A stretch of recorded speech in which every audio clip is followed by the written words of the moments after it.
Good morning, my dear students. I hope you all are keeping safe and healthy. My name is Abha, and today I'm here to share a story with all of you. The name of the story is The Greedy Servant. So, once upon a time, Mr. and Mrs. Jones lived with their son named Sam. Sam was really hardworking. Since childhood, he was good at academics, and later on, he did very well in his college as well. He got placed in a very good company. But the only problem was that this job was outside his hometown. But they were offering him a really good salary. He discussed this with his parents. He told them that the job is really good. They are paying him well. But he was not willing to leave his hometown, to leave his parents. He was concerned, who will take care of them? His father told him, Sam, you don't need to worry about us. Your mother and me are all good. Besides, we have our servant, David, who takes good care of us. He can do all the household chores that you were doing earlier. You need not worry. I think that you should go and join your job.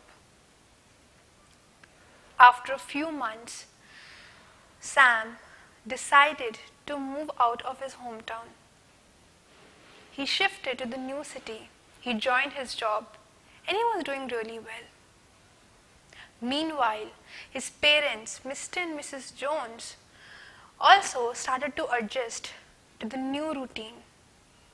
They told David to do all the household chores, also to get them medicines and vegetables and other stuff that was required for every day. David was a very good servant of theirs. He was working there for the past 5 years, and he was more like a family member.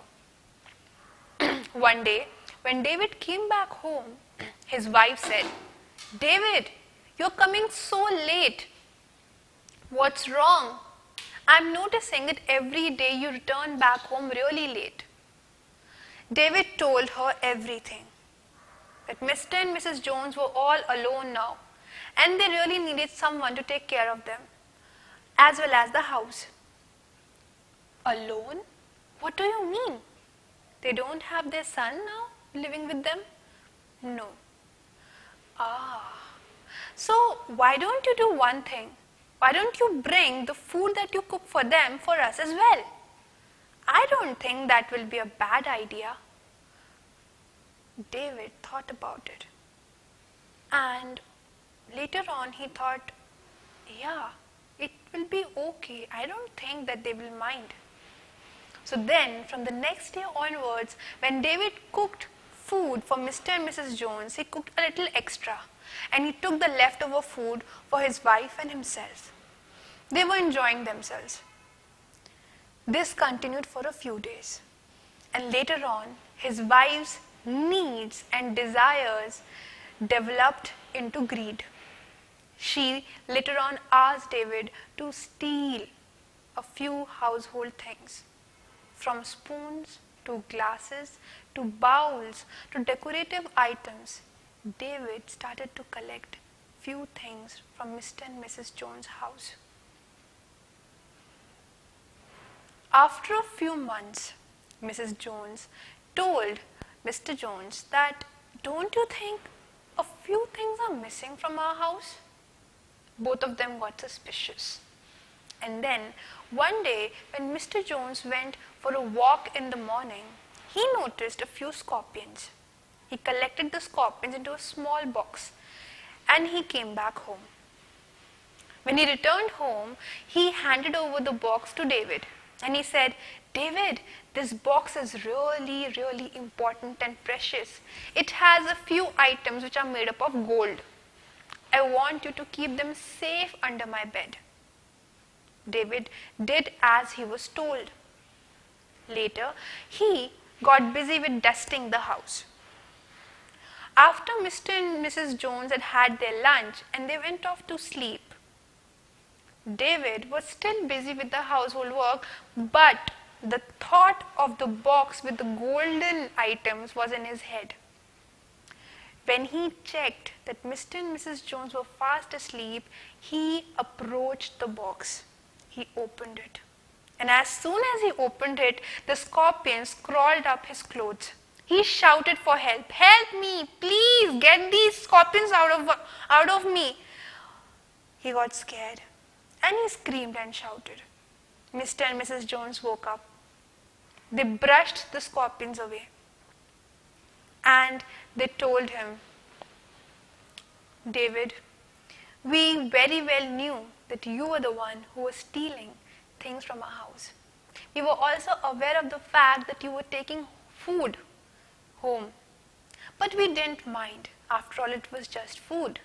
If our food was making you and your wife healthy, we had no problem with that.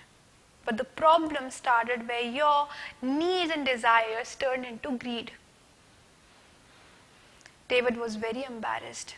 He went down on his knees and he asked for forgiveness. He said, Mr. Jones, I'm really sorry. Please forgive me. I know that I have done something really bad. But what should I do? I am a poor man. There are times when I don't have enough to eat. There are times when I have hard days. Mrs. Jones asked him to stand up. And she told him, if there was any such problem, you would have directly come to us and spoken directly. We would have understood, David. And since David was working with them since such a long time, and they had developed trust and belief in him, Mr. and Mrs. Jones decided on something. They increased his salary from the next month. And they made sure that David never had a hard day or he faced any financial problem. And in this way, David's greed and his stealing habit was actually taken over. So my dear students, with this we come to the end of the story of the greedy servant. But do you notice, even we face these problems in our day-to-day life. But what is the solution to greed? The basic solution to greed is that you need to work hard. You need to work hard in your life. If you want to earn good and if you want to do good in your life, you have to work hard for it. And secondly, you have to communicate. If you're working good, if you're putting all your efforts in whatever you do, then you have to speak up, you have to communicate. And then later on, you won't have any problem. Thank you so much.